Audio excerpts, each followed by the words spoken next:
Okay. Awesome. So, oh, there we go. So your audio and video are enabled. You will be on mute. We ask that you keep your mic on mute during the presentation. If you do have questions during the presentation, if you can just type them into the chat. And then once we get to the Q&A, I'll help to address any questions that I didn't get to throughout the presentation. And then you can also just use the raise hand function at that point, and we'll just have a little bit of a back and forth. If you do have any tech issues, if you're disconnected, just drop off the call and rejoin with the same link. And if you can't hear or see if there are any other issues going on, please just message me in the chat and we'll do our very best to help out. And without any further ado, I'm gonna rush through the content on the program a little bit today, just because we have so much great material to cover from Gord and Cedric. So the Better Homes Kingston program, which many of you are participating in or know about, or some others might just be interested in getting involved in, offers no interest loans, incentives, and rebates, as well as free support for local residents to reduce their greenhouse gas emissions and energy consumption at home, with the potential to also save on energy costs. And the program is being offered by the Federation of Canadian Municipalities Green Municipal Fund, or in collaboration with the Federation of Canadian Municipalities Green Municipal Fund, piloting for 4 years. And we're looking to complete around 500 projects during our pilot. Sorry about that. And we are focused on semi-detached, detached, and row houses during this pilot. And we have a very wide array of eligible measures that you can take on in the program, and I'll get to those in just a moment. So in terms of program eligibility, as I stated, limited to single family residential buildings, so detached houses, semi-detached houses, and row houses. Rental properties are eligible, and multiple properties with the same owner are also eligible.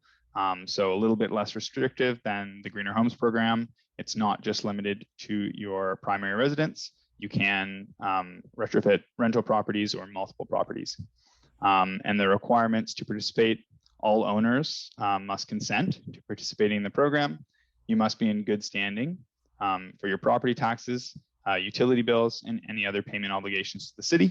And if you do have a mortgage on your property, then you are expected to just notify your mortgage lender that you'll be participating in the program because of the special lien that would be placed on your property through the LIC loan. So in order to qualify for loan financing, incentives, and rebates under the program, all program participants are required to get an EnerGuide pre and post retrofit home energy evaluation.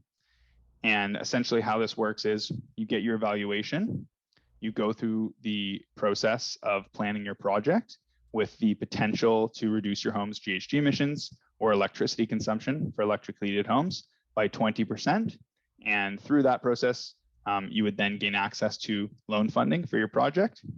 And at the end of the process, when you're done your project and you verify improvements that you've had completed with your post retrofit home energy evaluation, then you would get access to potential incentives and the bulk of your loan. And I'll go over the incentive structure. Just a note that 30% of your eligible loan amount would be offered upfront to help pay for contractor prepayments, etc., that you would incur through the process. And so in terms of the loans that we're offering, up to $40,000 or 10% of your current value assessment of your home, whichever is less. And we would also offer rebates for the cost of your home energy assessments, up to $600, the same as Enercan and Enbridge. And stacking with other programs is highly encouraged, so you can maximize the amount of incentives that you can get and take on even bigger projects, making them more viable. And of course, support from our energy coach, Cedric and Wes, they would help you to ensure that all the measures you're taking on meet the requirements across multiple programs, so you can really go as deep as possible and make a big impact, save money, make your home healthier, more comfortable, a whole slew of benefits.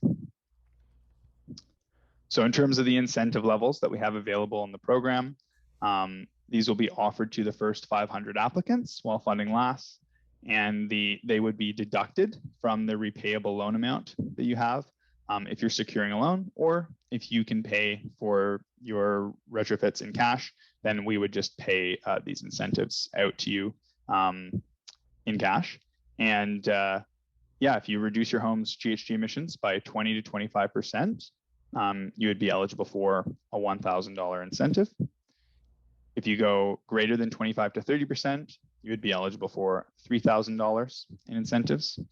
And if you go greater than 30%, then you would be eligible for $5,000. And once again, these incentives are in addition to greener homes. You've probably seen that the greener homes program offers $5,000 for now. So you would actually be able to get, in theory, $10,600 or even more if you applied to other eligible programs. And in terms of the eligible measures under our program, so financing is designated for capital costs, not maintenance costs, with an expected useful life of 5 to 20 years, and for measures that are permanently affixed to the property.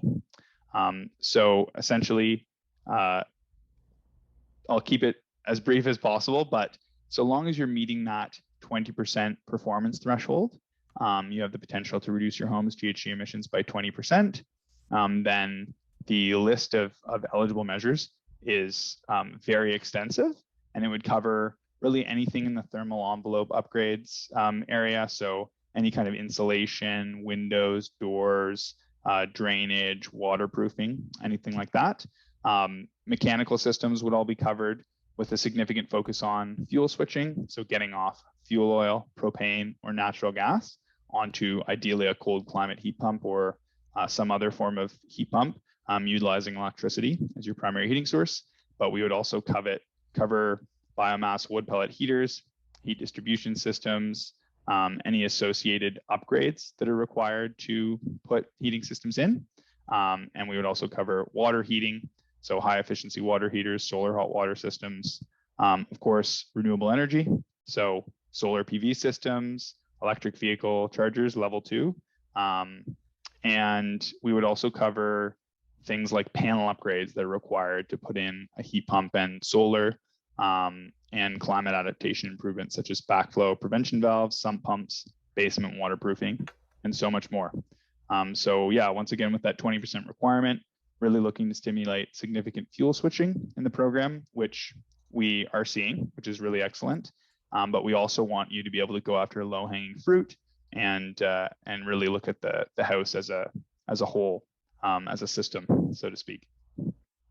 So just at a glance, we've received 347 applications since launch on April 11th. 249 projects are in progress, with over 7 million in loans reserved, and 80% fuel switching for the projects that we've approved already. And 90% of the projects that we've approved are exceeding the 30% reduction in GHG emissions. So people are going deep with their projects, and they're also going to be eligible for significant incentives through our program. And what we've seen is that the Energy Coach services are proving invaluable to customer success. People love getting free support on an ongoing basis. No surprise there, but Cedric and soon to be Wes are giving that critical support. So that's excellent. If you do have questions, if you're unsure about any part of the process, please just always reach out to us. Better to just ask if you're unsure about something than to spend money or do something that might not be eligible for loan funding or incentives. And if you are interested in the program, you haven't applied yet, you can find the application at citykingston.ca/resident/Better Homes Kingston. Or I always say, if you just search Better Homes Kingston on Google, it'll be the first one that pops up. And yeah, without any further ado, I will pass it on to Gord Cook and Cedric Papalea, who will cover the bulk of today's presentation. Thanks so much. We've had this amazing opportunity to speak to contractors up to this point. I'm just very excited to speak to homeowners. Just such a great program, right? I've been at this a long time. Through my lifespan in my career in the early 80s, I've been through no less than 5 federal government programs, numerous provincial programs, and countless um, utility programs. And this, to my mind, is the best of the bunch. Starting with Cedric, this whole idea of the energy coach is really kind of cool. Maybe just introduce yourself, because you and I are going to be working together on this presentation. Hello. Yes, welcome everyone. I see some familiar faces, some new faces. So glad to be here and glad to help you through this process. And thank you. And as I said, I've been at this, a long time, and I thought what we would cover. My name's Gord Cook, Building Knowledge Canada. We're an energy advising company ourselves out of Cambridge area. Most of my work over my career has been new housing. Why? Because new housing is easier. It's more definitive. We can move things along pretty quickly. But now it's time yet again to look at the 17 million existing houses in Canada and say, what can we do with those? And what I thought I'd do is just give you a very quick history of the Canadian science experience, so you have some sense of where this came from, a little bit on the trends and opportunities. I do need to touch you up on what Soren mentioned, the house system commitment. But then Cedric and I are going to look at some of the most cost-effective elements and some tips to watch for. And then we do have time for questions. We're going to go to the top of the hour, and then time for questions after that. Hopefully, folks can stay with us. And I just thought, I'm a bit of a history buff, so I thought you might be interested in knowing that the first National Building Code up in Canada was published in 1941, and it was about this thick, about 60 pages, and really had two focuses: to make sure houses didn't fall down and houses didn't burn down.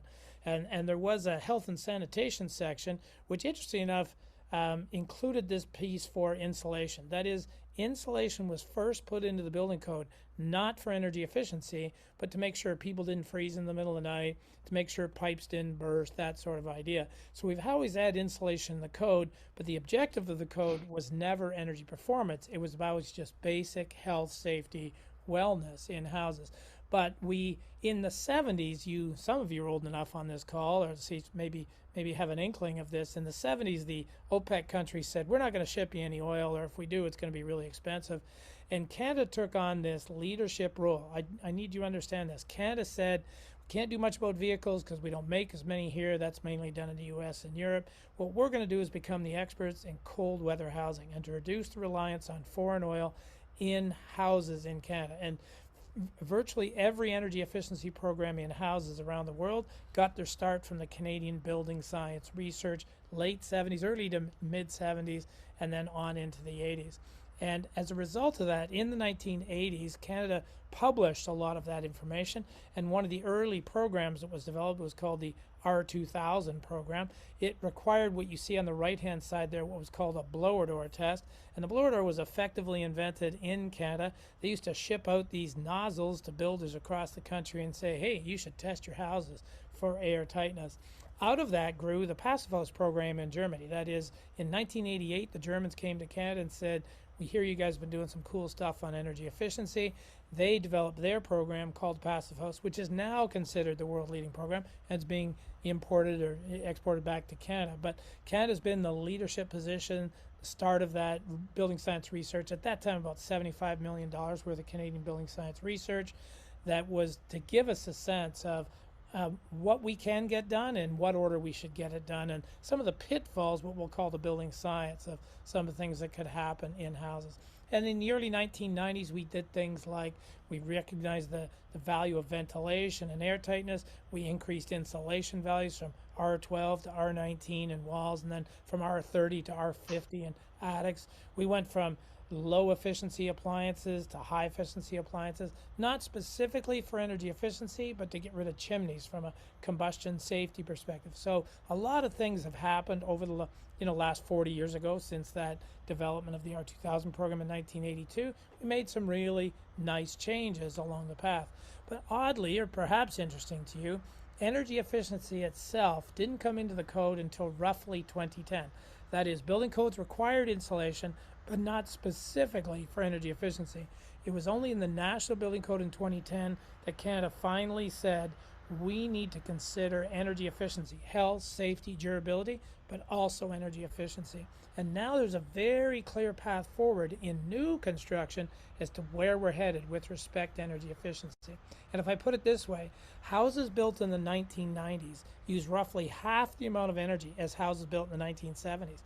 New houses today in Kingston use roughly half the amount of energy as houses built in the 1990s. And what's really powerful to understand is in the next 10 years, We've got to cut that in half again. In new construction, new houses built in 2030 will be cutting the amount of energy use in half that from what's been done in the 20s. So you can see the tremendous progression that's been made, but it's really about how do we take those old houses in the 70s, the 90s, even in the 2020s, and make them even better, to move them on towards what we call net zero energy ready. That is, houses that only use as much energy as they're able to produce themselves on site. And some of that was done through codes and voluntary programs, some through consumer expectations, but I'm saying to you, now is the time to think about retrofit in houses. So in new construction, really, really clear, the 2030 code has already been written, 2035 code has already been written, that says we are going to be building these net zero ready houses that only use as much energy as they're able to provide on site themselves.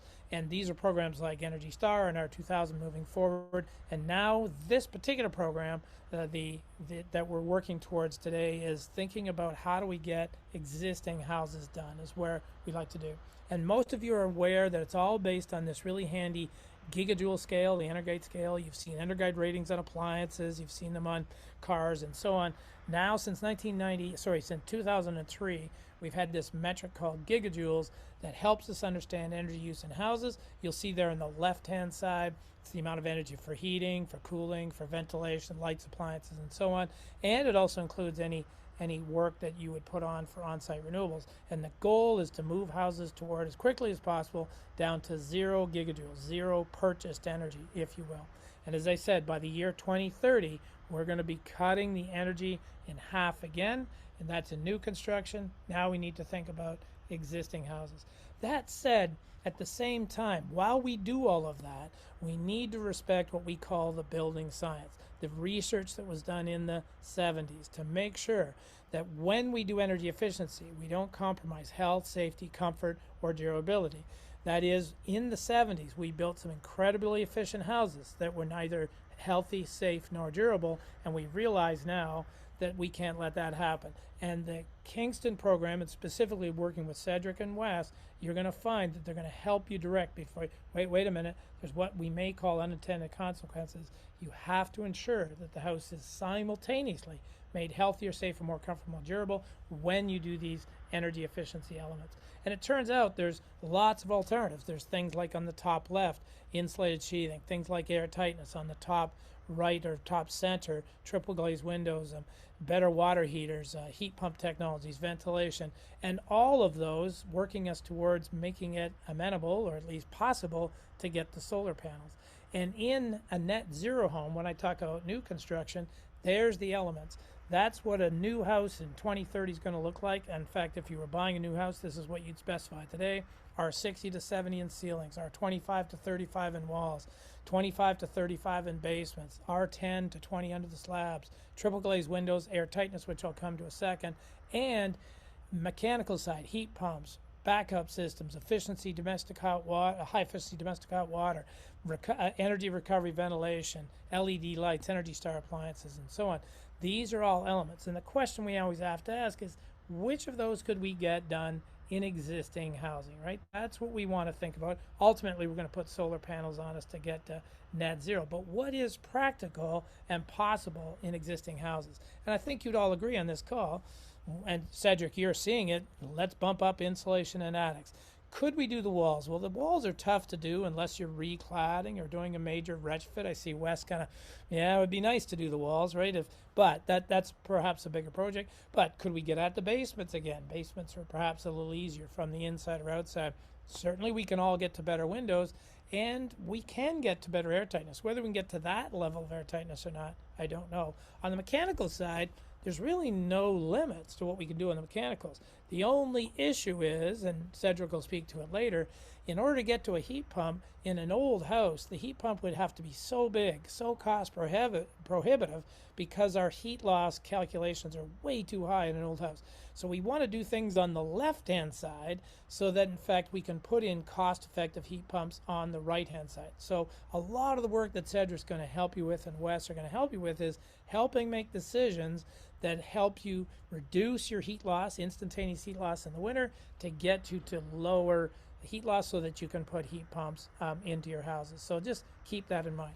And just as a little example of that, you know, the energy, the when you get an energy audit done, they'll get you this pie chart that will tell you where the energy is going.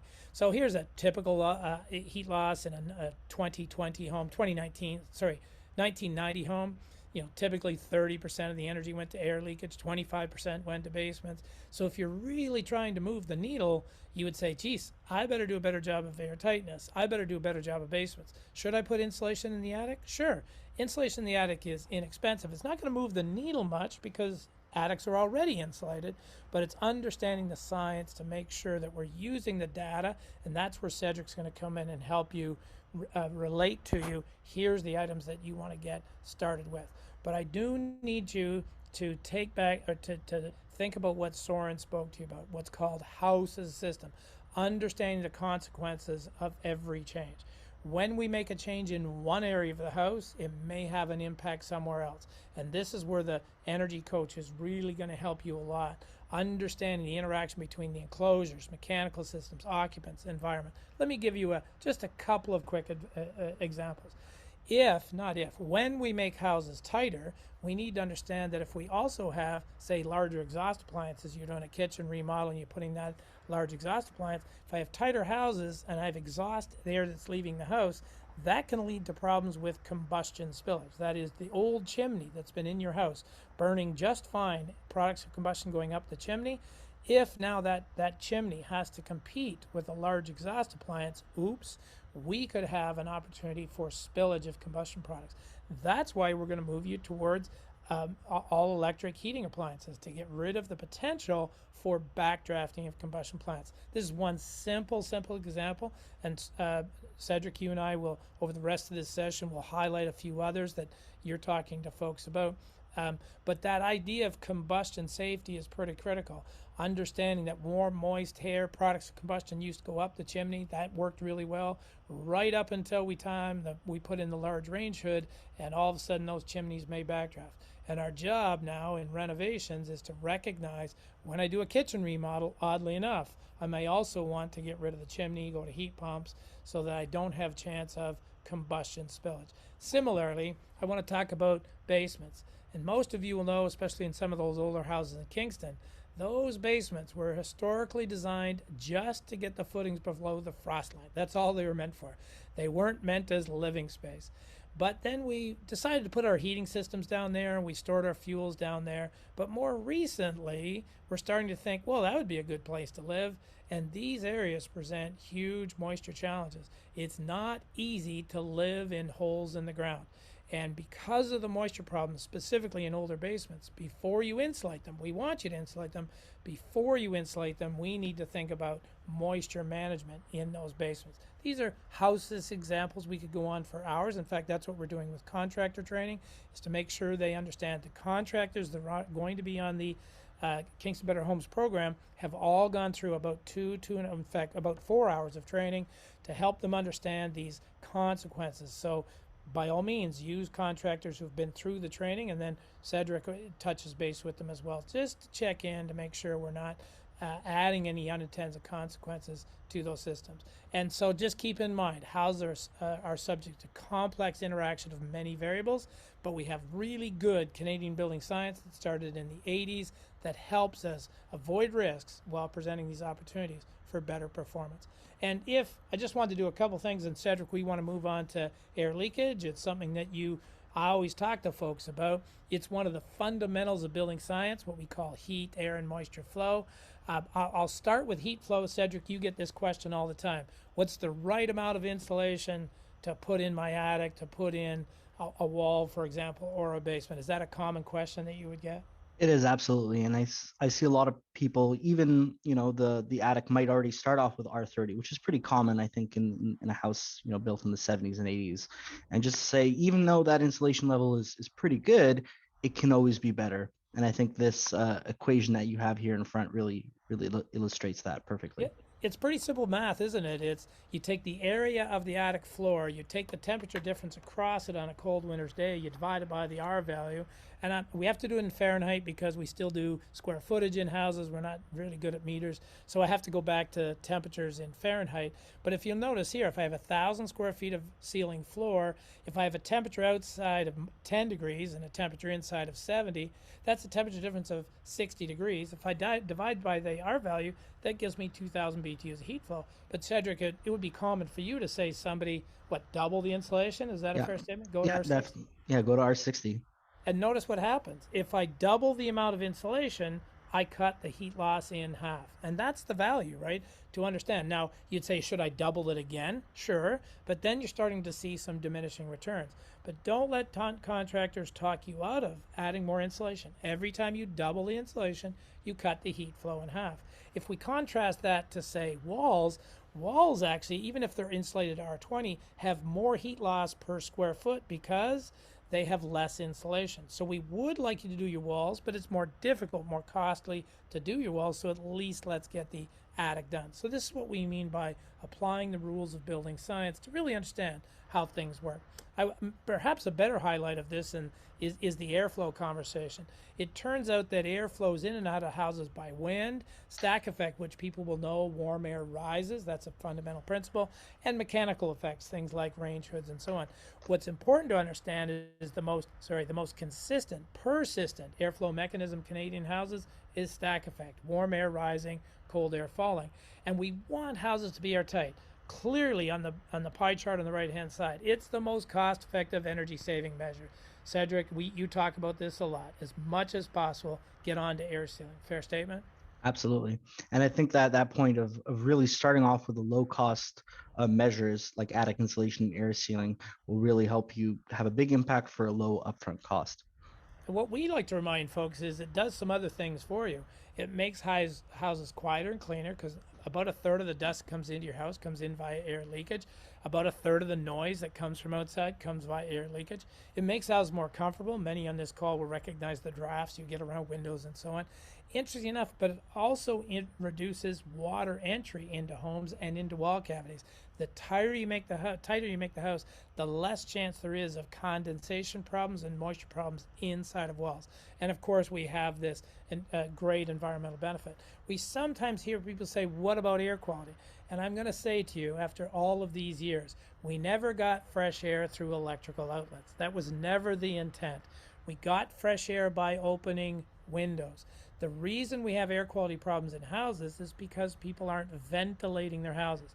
We used to ventilate by opening windows, and now we don't for any number of reasons, noise, dust, security.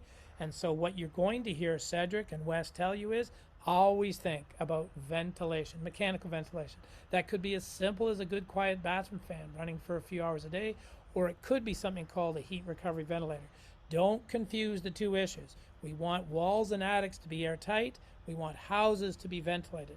And we can do ventilation with windows, or we can do ventilation with mechanical appliances. I'll show you what those look like in just a second. So as I say, the most persistent, consistent airflow mechanism is warm air rising, escaping through holes near the top of the house, and cold air leaking into holes near the bottom of the house.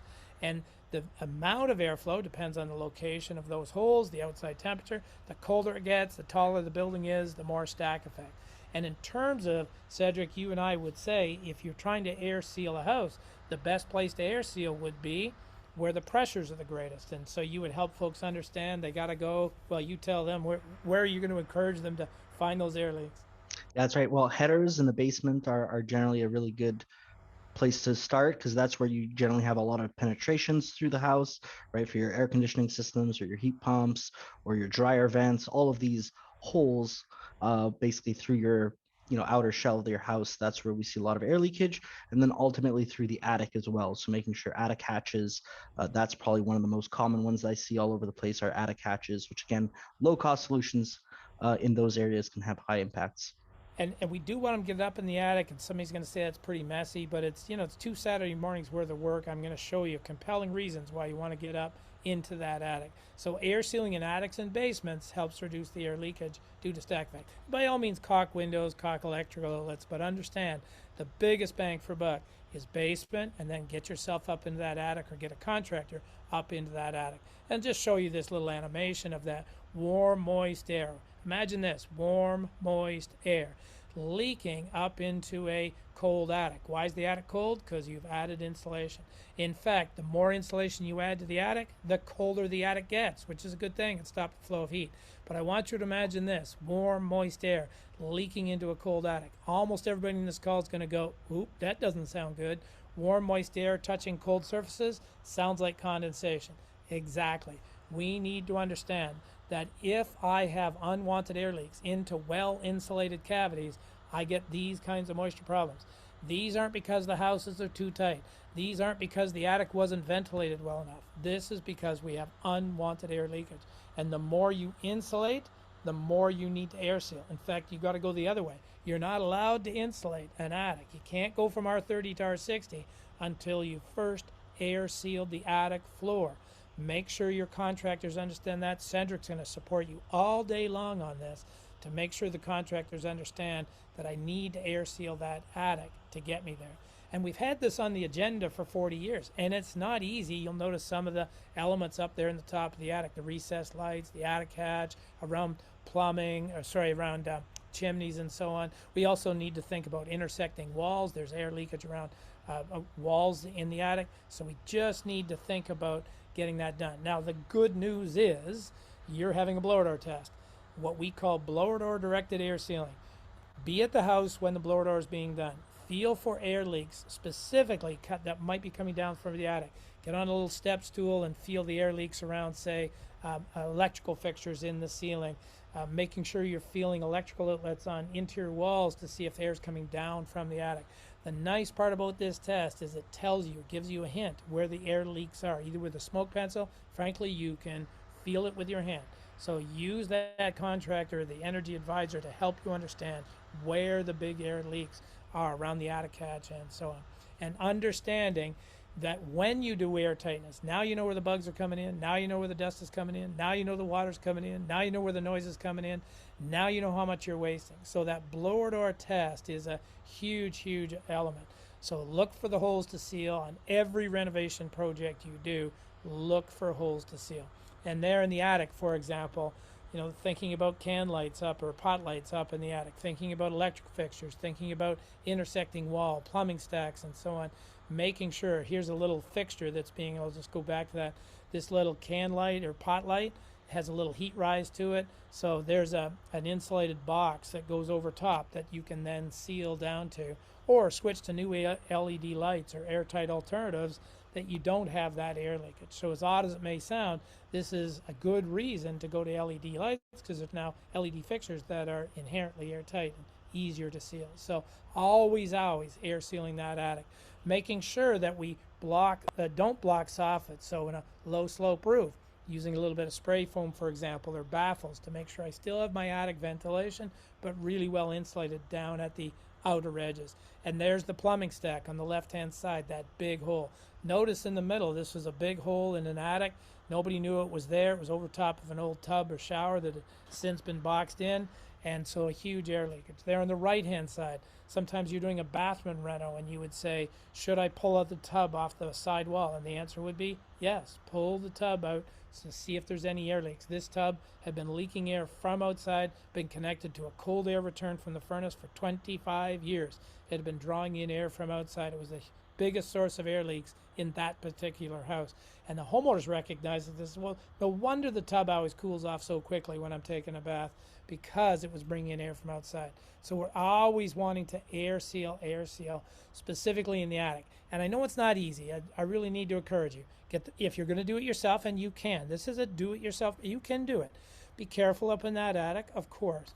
And you're going to take a rake with you. You're going to have personal protection equipment, a Tyvek suit, a really good mask, goggles, and gloves. You're going to take some caulk, some foam, some tapes with you. You're going to rake back insulation. You're going to find all the holes. You're going to seal them. Or, of course, hire a contractor and say, I need you to take a rake, personal protection equipment, caulk, foam, sealants. Ultimately, we would say do blower door directed air sealing work.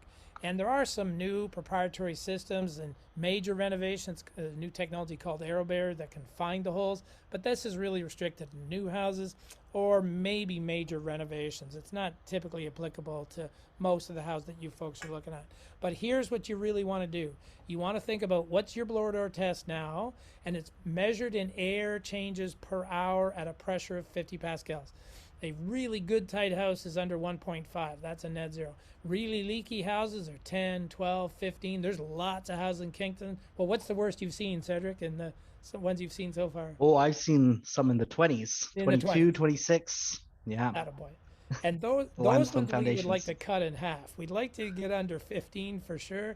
But what do you think of that goal, Cedric? A 25% improvement. Does that sound like a reasonable goal? Yeah, especially in the ones that have really high air leakage. Definitely, we're seeing greater than 30% reduction in air leakage. I would say a typical value that we see in most homes is probably between 6 to 8.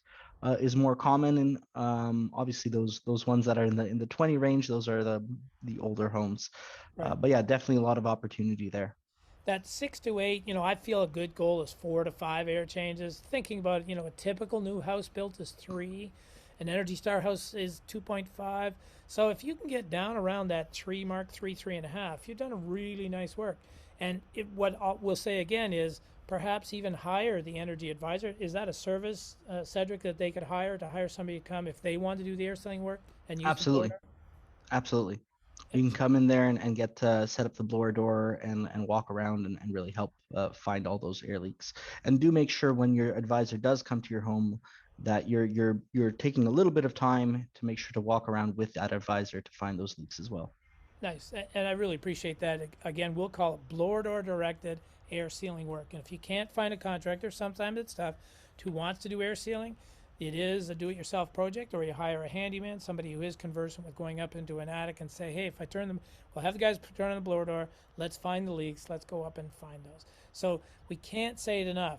Air leakage. It was determined that blower door was invented in Canada in 1973 by a fellow named Harold Orr, who was just given the Order of Canada, basically for that contribution.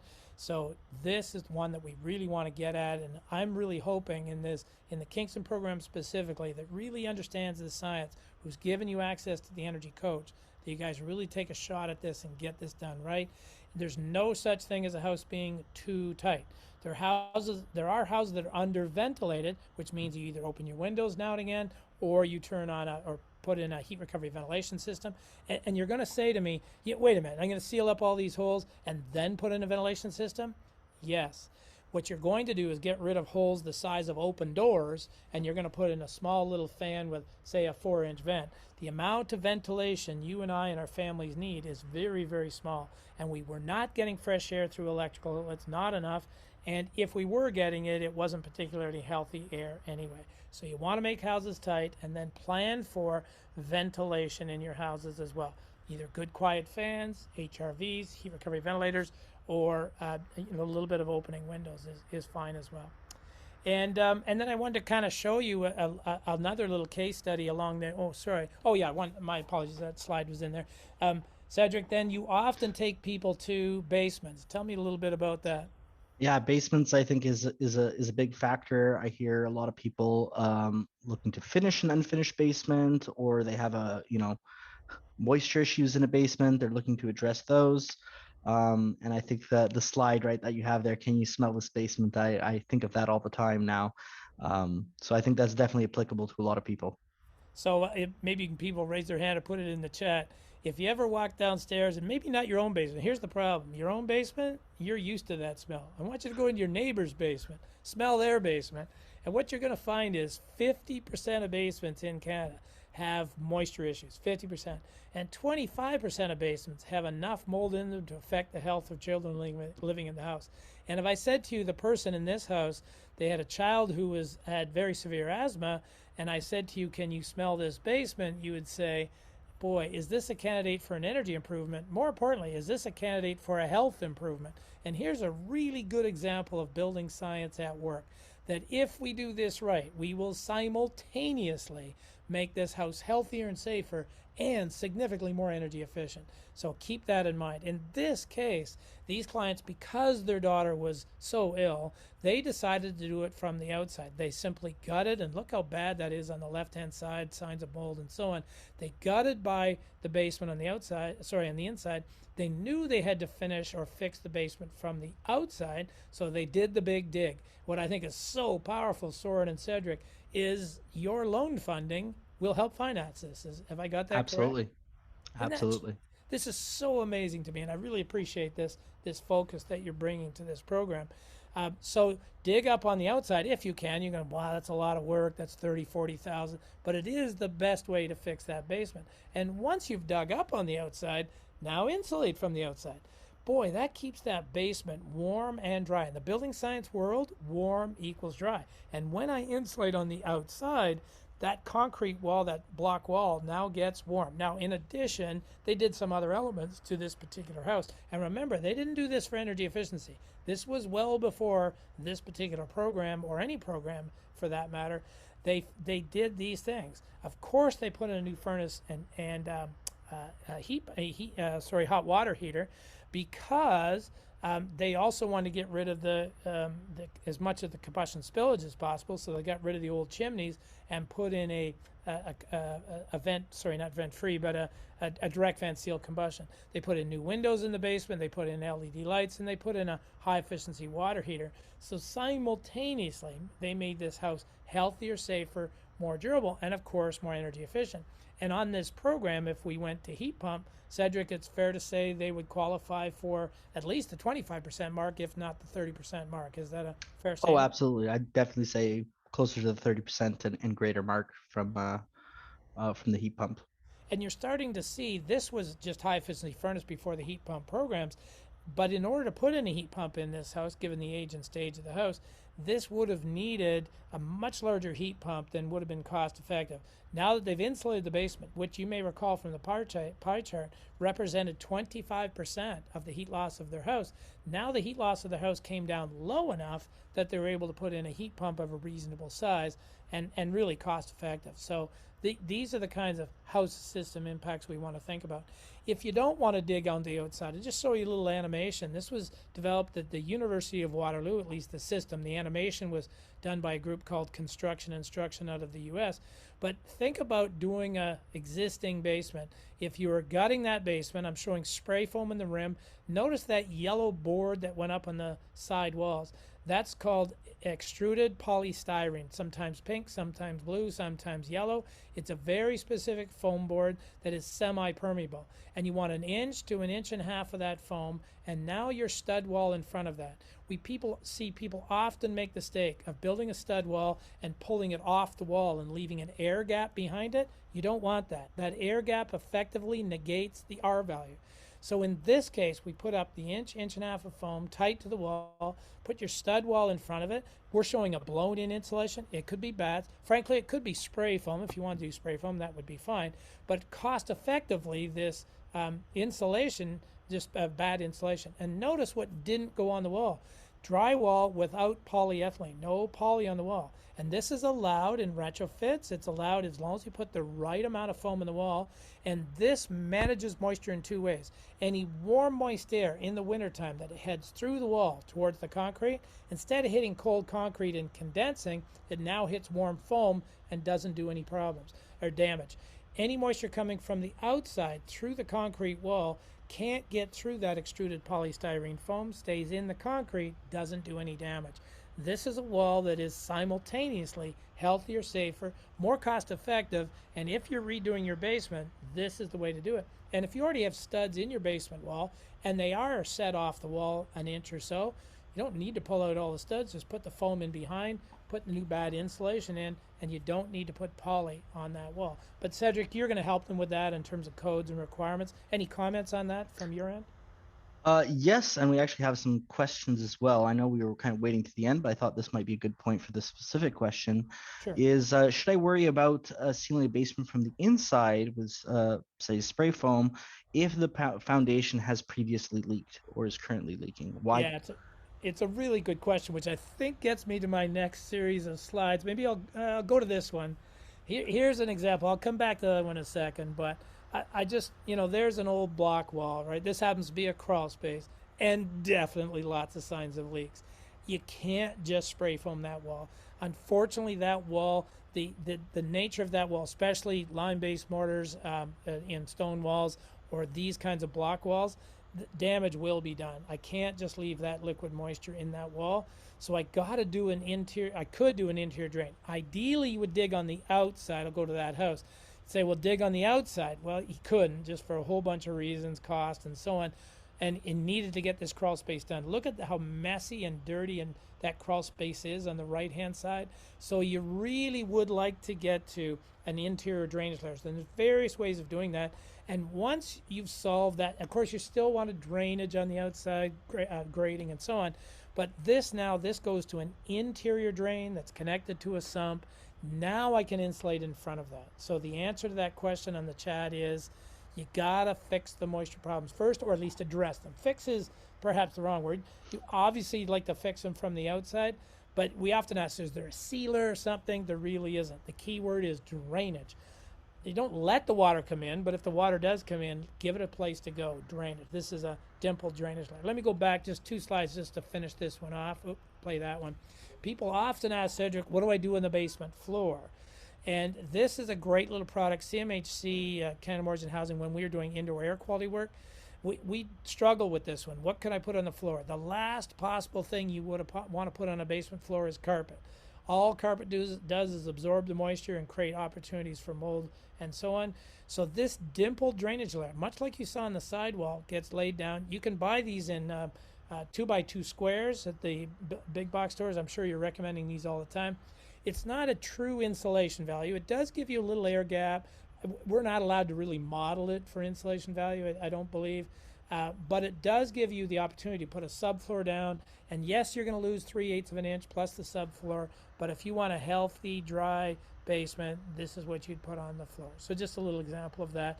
What I like showing is, just how wonderful basements can be if I've done that great job of water management. Let me go back to that crawl space example just to finish that one off to see what we did. So this was well defined. This homeowner said, I'm going to be here at least 20 years and I want to make sure it's healthy for my kids. They're just starting a family. It's an old cottage and so on that's been converted to a house. But so what do we do? So first, that interior drainage layer before any insulation. And then insulation on that side wall. I would have preferred foam insulation. The problem with foam insulation, it does need to be fire rated. It does need to be fire coated. So in this case, they used a mineral wool insulation with a white facer. It's all sealed. Notice how neat and clean it is. In the rim joist area, they did a spray foam, a do-it-yourself froth pack. Don't know if you're recommending those. Somebody who's reasonably handy. I've done it a number of times myself. But they insulated that rim joist with these froth packs. And then ultimately, they put in a heat recovery ventilator and a dehumidifier, both a heat recovery ventilator for the ventilation and a dehumidifier. All basements in Canada need dehumidifiers. So let's make sure we're looking after those. So we've got our attic done. We've got our basement done. That's pretty powerful, right, when you think about it. And in this case, you got healthier, safer, cleaner, more comfortable. Again, the key on this slide is over on the right-hand side. That house would have needed, that small little house would need a 5-ton heat pump. Just the heat loss on that whole house was just so high. The crawl space was at least, and the air leakage amounted to 40 to 50% of the heat loss. And when they got the air leakage fixed and when they got the basement done, now it was down to about a 2.5-ton heat pump, which could be accepted into the current ductwork. They didn't have to change the ductwork in the house. So these are the synergies that we really want to get to. Healthier, safer, cleaner, more comfortable. And by the way, this was not covered by grants. This was before the grant programs, just a couple of years ago, but just shows the benefits of the Kingston program. I just think it's so powerful. Cedric, you get a lot of questions about windows. Everyone wants to do windows. Everybody wants to do windows, and rightly so. And for the most part, they want to make their windows bigger and more of them, and I get that. And you get asked, is it worth it? Are triple glazed windows are worth it? What's your answer? How do you handle that one? Yeah, I think the big piece is when we're talking about double pane, most people, I'd say for the most part, a lot of them have double pane windows already, and they're looking at installing new double pane windows. And again, from an energy reduction point of view, you're there's not a big reduction happening there, and of course windows are massively expensive.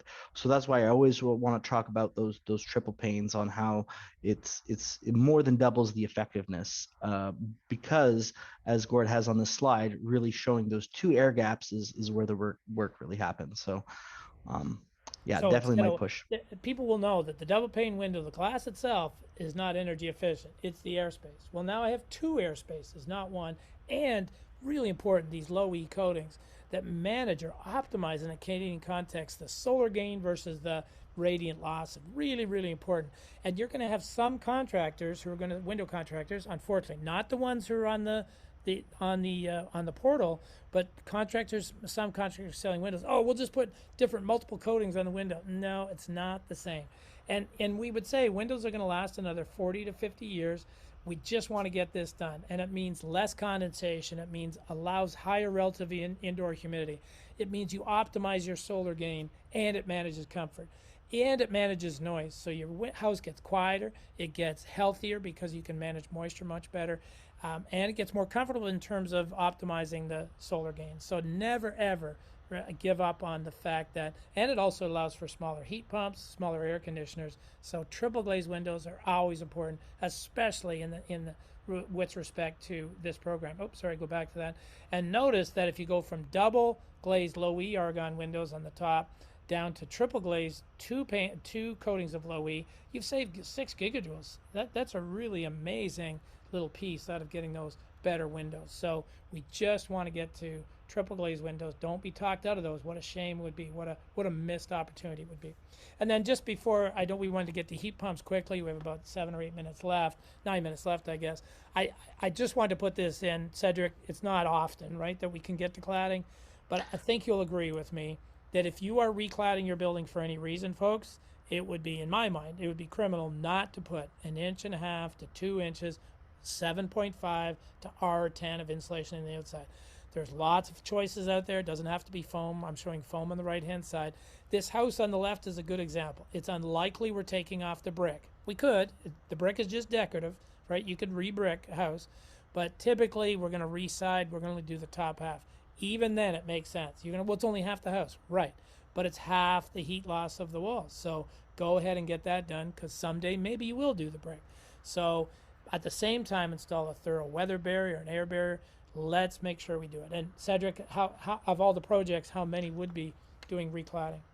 I'd say maybe 10 to 15%. I think the big benefit, especially when about stacking the incentives and the loans, if you're looking at the $40,000 zero interest loan through the federal government, as well as the $40,000 through the Kingston program, that will allow you to do a full cladding, potentially even with windows. So I think there's a lot of synergies on, if you're thinking of doing windows, maybe think of recladding at the same time to make that one nice uniform and sealed envelope in one piece. I really appreciate you saying it that way. It's kind of a missed opportunity, right? You put in windows, which are really high performance. You've done a great job making them watertight, but then you don't know what's behind the cladding, whether it's going to be watertight.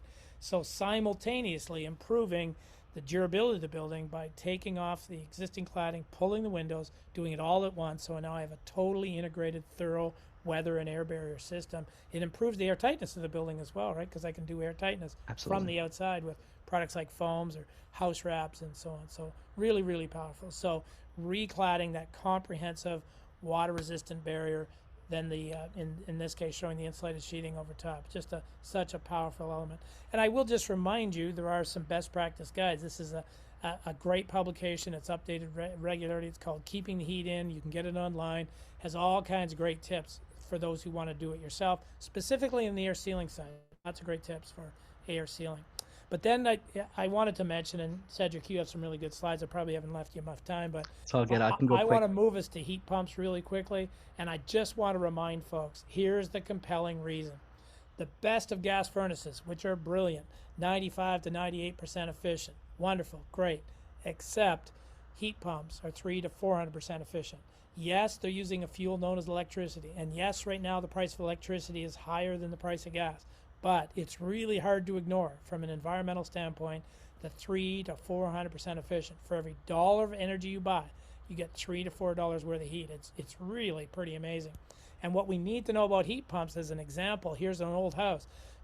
Look on the left-hand side, paying $5,200 a year in heating oil, not natural gas. This house would have needed a 6-ton heat pump. Couldn't do it.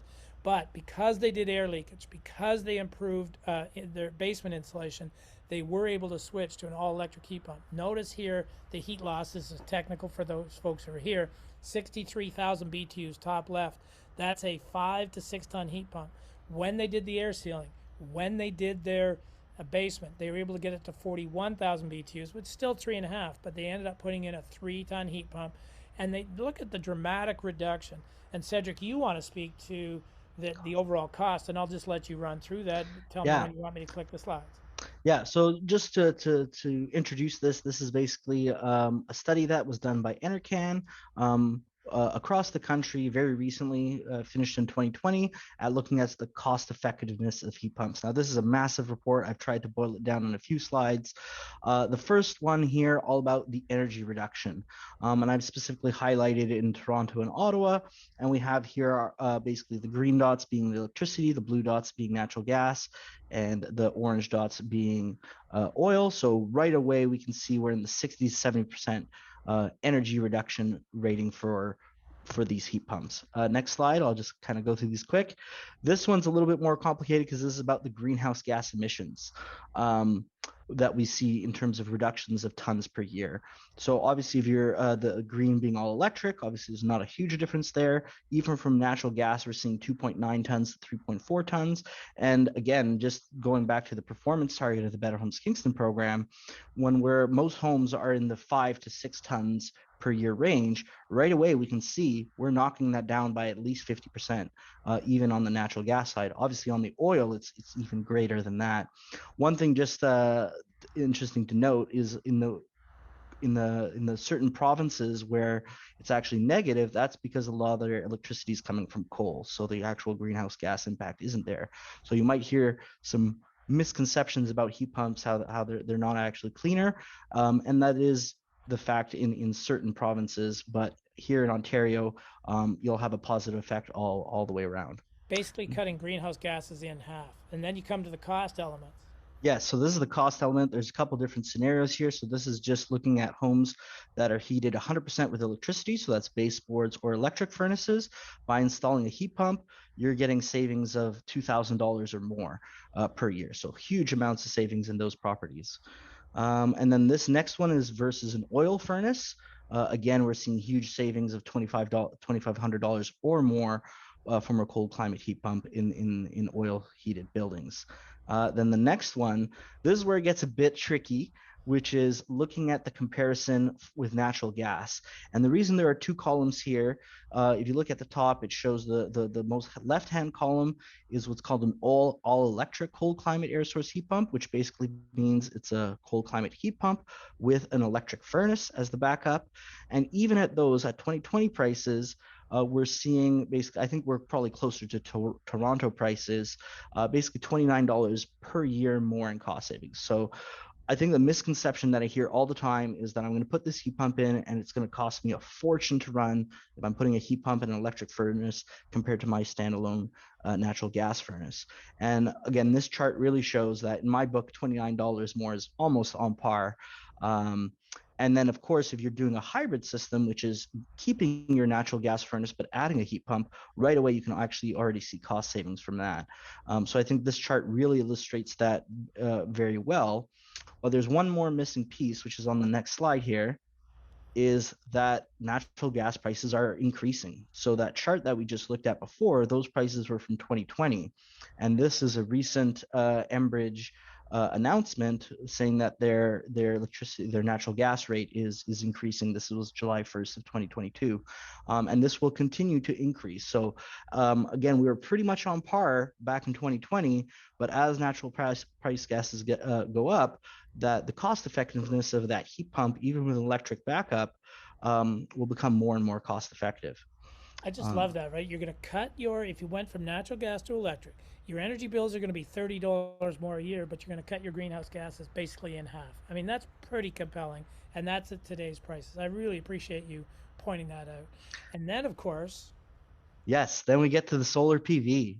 So solar PV is, I call this the magic combo because, like what we just looked at in the heat pump going from natural gas to a heat pump specifically, is not going to save you a ton of cost.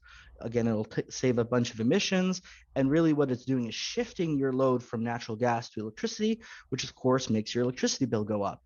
Now, one way to knock that back down is by adding solar PV. So that solar PV or photovoltaic will lower that. And one thing that's really important if you are considering solar is to make sure you get what's called the solar ready assessment. And some key pieces here, it's labeled as LDC capacity. So LDC stands for local distribution company. So that's your Hydro One or your Utilities Kingston. And you want to make sure with them that you can actually connect to the grid. And then these solar companies, we have quite a few local ones here. They can really help you figure out the size of system that you would need. And I have a little bit of a case study on the next slide as well. This is someone that went through the Better Homes Kingston program as well as the Canada Greener Homes program, and they installed an 11.5 kilowatt solar system, were able to get a full $5,000 grant from that. And just based on some estimated calculations for its production, he's saving close to just under $3,400 a year. So that's where taking these solar savings calculations into account really helps pay off any the amounts that you're paying back through your loans, right? So even if you're taking out a $40,000 loan over a 20-year term, you're paying $2,000 a year. Now you're installing the solar system, maybe together with a heat pump and some air sealing and some attic insulation and some of these other things. Now you're actually, while you're paying off your loan, you're still saving money at the same time because you're getting that reduction in your electricity consumption and energy consumption as a whole. such a powerful direction, right? Such a powerful direction to think. People say, well, electricity is expensive. Not when you're making your own. And this program allows you, and in fact, you're saying you're saving enough money that it'll more than pay for the interest charges on the zero interest, just the payments. Zero interest, exactly. Yeah. So I just, Soren, we have about 2 slides left if you're okay with that. And all I wanted to do is highlight, let's not miss a step along the way to net zero. We know it's tough to do it all in existing houses, but every project you do, let's at least get that attic topped up after you air seal.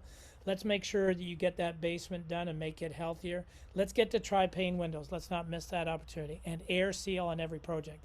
And then as you're doing that, start thinking about, should I be going to heat pump? And the answer is, of course you should. And high efficiency domestic hot water, so on and so on. There's heat pump water heaters even.